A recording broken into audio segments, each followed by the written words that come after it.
Hello, അസ്സലാമു അലൈക്കും. എന്തൊക്കെയുണ്ട് മക്കളെ വർത്താനം? എല്ലാവർക്കും സുഖം തന്നെയല്ലേ? എനിക്കും സുഖമാണ്. ഞാനൊരു പടുകൂട്ടാണ് ഉണ്ടാക്കുക. അപ്പോൾ അതാണ് എൻ്റെ കൂട്ടുകാരെ മുന്നിൽ കാട്ടിത്തരാമെന്ന് വിചാരിച്ചിട്ടാണ് കേട്ടോ. കറുവത്തിയും ചേമ്പും തണ്ടും പൂളിയാണ് ഇതവിടെ അരിഞ്ഞ് വെച്ചിക്കണ്. അപ്പോൾ ഇത് നിങ്ങൾക്കാണ് കാട്ടിത്തരാമെന്ന് എഴുതിയിട്ടാണ്.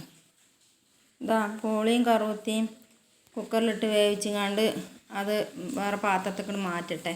ആ കുക്കറിലിട്ട് ഞാൻ ഇപ്പം നിങ്ങൾക്ക് തന്നില്ല, കാണിച്ചു തരാത്ത എൻ്റെ ഫോണിൽ കൂടുതൽ ഇതാകാൻ പറ്റില്ല, അപ്ലോഡ് ചെയ്യാൻ പറ്റില്ല. അപ്പോൾ അതിൽ കട്ട് ചെയ്തതിൽ പോയി മക്കളെ. ഫുള്ളായിട്ട് കാട്ടിത്തരണം എന്ന് വിചാരിച്ചിട്ടേനും. കഴിഞ്ഞ പ്രാവശ്യം പടുകൂട്ടാൻ വെച്ച വെറും ചേമ്പും തണ്ടും കറുവത്തിയുള്ളതിനും പൂളിടണം പടുകൂട്ടാൻ വെക്കണേക്ക്. അപ്പോൾ ചേമ്പും തണ്ട് ഇപ്പോൾ അതാ ഒറ്റക്ക് കുക്കറിലിട്ടാണ് വേവിച്ചിട്ടെ. അതിൽ കുറച്ച് മഞ്ഞളും കുറച്ച് ഉപ്പും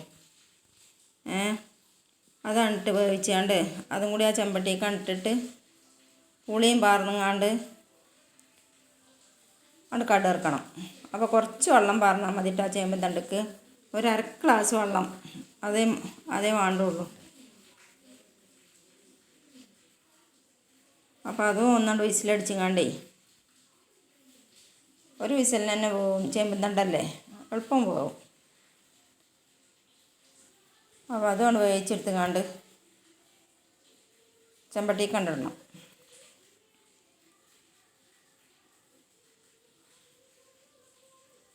ചേമ്പൻ തണ്ടും പൂളിയും കൂടുതൽ പടുകൂട്ടാൻ വെക്കണത് എന്തിനാണെന്ന് വെച്ചാൽ ഇവിടെ അയൽവാസികൾക്കൊക്കെ വേണം. പടുകൂട്ടാൻ വെക്കുമ്പോൾ ഞങ്ങളെല്ലാവരും കൂടി ഇരുന്നങ്ങാണ്ട് വലിയ ചെമ്പട്ടിയിൽ വെക്കും. അപ്പോൾ അത്ര കൂടുതൽ വെച്ചിങ്ങാണ്ട് ഇതാക്കാനൊന്നും വയ്യ. അപ്പോൾ കുറച്ചൊക്കെ കൊടുക്കണം. എന്താ പുളിയും ഇതിക്കാണ് പാരുക കേട്ടോ, ചേമ്പൻ തണ്ടക്ക് പാരുക. എന്നിട്ട് അതൊന്നുകൊണ്ട് തിളച്ചതിൻ്റെ ശേഷം ചെമ്പട്ടിക്കൊണ്ട് ഒഴിച്ചിങ്ങാണ്ടേ അതിന് ഒന്നാണ് ചൂടാക്കണം. രണ്ടും കൂടി മിക്സായി വെന്ത ടേസ്റ്റ് ആണെങ്കിലുള്ളൂ. ടേസ്റ്റ് ഇട്ട് ഒന്നിച്ചാണ് വെക്കുക. അത് നമ്മളെ കുക്കർ ചെറുതാകൊണ്ടേ അതിനുള്ള സൗകര്യമില്ല ഒന്നിച്ച് വെക്കാൻ. അപ്പോൾ അതുകൊണ്ടാണ് ഇങ്ങനെ മാറ്റി വെക്കുന്നത് കേട്ടോ. അല്ലാതെ അങ്ങനെ മാറ്റി വെക്കേണ്ട ആവശ്യമൊന്നുമില്ല. അയൽവക്കർക്കൊക്കെ വേണം. അപ്പോൾ എല്ലാവർക്കും കൊടുക്കും വേണമെന്ന് വിചാരിച്ചാണ്ടാണ് ഇപ്പോൾ ഇങ്ങനെ രണ്ടെണ്ണത്തിൽ വെക്കുന്നത്, രണ്ട് പ്രാവശ്യമായിട്ട്. അല്ലെങ്കിൽ ഒരു കുക്കറിൽ വെച്ചാൽ തന്നെ മതി. പടുകൂട്ടാൻ വെക്കുമ്പോൾ എല്ലാവരും കൂട്ടാൻ്റെ ആവശ്യക്കാരാണ്. ഓല് വെച്ചാൽ ഞമ്മക്കും കൊണ്ടുവന്ന് തരും. അതാണ് പടുകൂട്ടാൻ. പിന്നെ ആരും അങ്ങനെ മെനക്കെട്ടിരിക്കൂലേ. മെനക്കെട്ടിരിക്കാൻ ഒഴിവുള്ളവരും ഇല്ല. അപ്പോൾ കുട്ടികളും ജോലിക്കാരും അങ്ങനെ. അതുകൊണ്ട് പിന്നെ ഇവിടെ ഉമ്മാക്ക് എന്തായാലും ഒരു കൂട്ടാൻ എന്തേലും വേണം. ഉമ്മാക്ക് വയ്ക്കണ സമയത്ത് എന്നൊരു കൂട്ടാൻ ഉണ്ടാക്കുമ്പോൾ പത്തിനിക്ക് കഞ്ഞിക്ക് ഉമ്മാക്കതൊരു ഇഷ്ടേനു. പത്തിനിക്ക് കഞ്ഞി കുടിച്ചണമെങ്കിൽ ഒരു കൂട്ടാൻ റെഡിയാവും. ഇപ്പം അതിനൊന്നും വയ്യാത്തതുകൊണ്ടേ ഞാൻ വരുമ്പോൾ ഞാൻ എന്തെങ്കിലുമൊക്കെ ഉണ്ടാക്കി കൊടുക്കും ഇഷ്ടത്തിനനുസരിച്ച്. അപ്പം അതിനൊന്നും വയ്യാത്തതുകൊണ്ട് ഞാൻ തന്നെ ഉണ്ടാക്കി കൊടുക്കുക. പിന്നെ മരക്കൊക്കെ ഓല കുട്ടികളും സ്കൂളിൽ പോക്കും വേറെല്ലാം കഴിഞ്ഞാണ്ട് 10 മണിയാകുമ്പോഴൊന്നും ആവില്ല. ഉണ്ടാക്കി കൊടുക്കും, പക്ഷെ ഉമ്മാൻ്റെ സമയത്തിനായി കിട്ടൂല. അതാണ്. അപ്പോൾ അതും തിളച്ചിങ്ങാണ്ടേ അതും മഞ്ഞൾ കടുക് ഇറക്കുമ്പോൾ 2 ഉണക്കമുളകും കരിവേപ്പിൻ്റെ ഇലയും കടുകും അത്ര തന്നെ ഉള്ളൂ. പിന്നെ ഇതിലേക്ക് ഞാൻ കട്ടായി പോയിക്കണ ആകെ ഇടുന്നത് 2 പച്ചമുളക് കേട്ടോ. 2 പച്ചമുളകും 1 സ്പൂണ് മഞ്ഞൾപ്പൊടിയും അതിക്ക് ആവശ്യത്തിനുള്ള ഉപ്പും കുറച്ച് പുളി. ഇതേ ആവശ്യമുള്ളൂ, വേറെ ഒന്നും ആവശ്യമില്ല. അപ്പോൾ തഞ്ഞി ഉണക്കമുളക് ഇടുകയാണ്.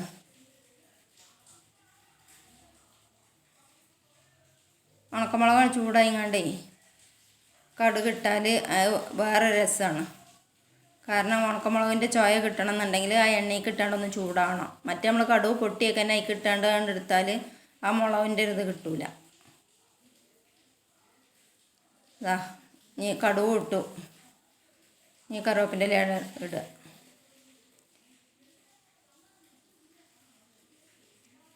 ഇതാ ചട്ടിക്കാണ് പാർന്നുകാണ്ടേ നല്ലോണം ഇളക്കുക.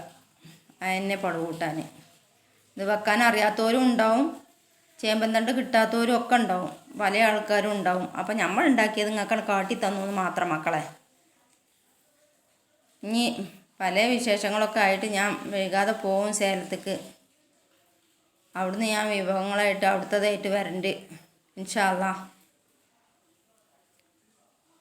ഇനി ഇതാ ഇപ്പം 3 പേരക്കാരുള്ളൂ ഇവിടെ. ഓൽക്കുള്ള പാത്രത്തൊക്കെ ഉണ്ടാക്കി കൊടുക്കട്ടെ. പിന്നെ ഒരു കൂട്ടർ 2 കൂട്ടർ ഇവിടെ ഇല്ല. ഒരു കൂട്ടർ വൈകുന്നേരം വരും. ഒരു കൂട്ടർ എപ്പോഴാണ് വരിക എന്നറിയില്ല. വൈകുന്നേരം വരുന്നവർക്ക് കൊടുക്കണം എടുത്തുവെച്ചങ്ങാണ്ട് ഇൻഷാ അല്ലാ. അപ്പോൾ ഇന്നത്തെ വീഡിയോ ഇത്രയൊക്കെ തന്നെ ഉള്ളൂ മക്കളെ. എല്ലാവരും ലൈക്ക് ചെയ്യുക, ഷെയർ ചെയ്യുക, കമൻറ്റ് ചെയ്യുക. ലൈക്ക് അടിച്ചാൽ മറക്കല്ലേ മക്കളെ.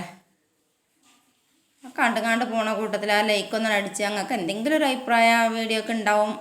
അതിനുള്ള അഭിപ്രായം ഒന്നവിടെ എഴുതുക. അപ്പം ഇനി അടുത്ത വീഡിയോ ആയിട്ട് വരുന്നവർക്കും എല്ലാവർക്കും അസ്സലാമു അലൈക്കും.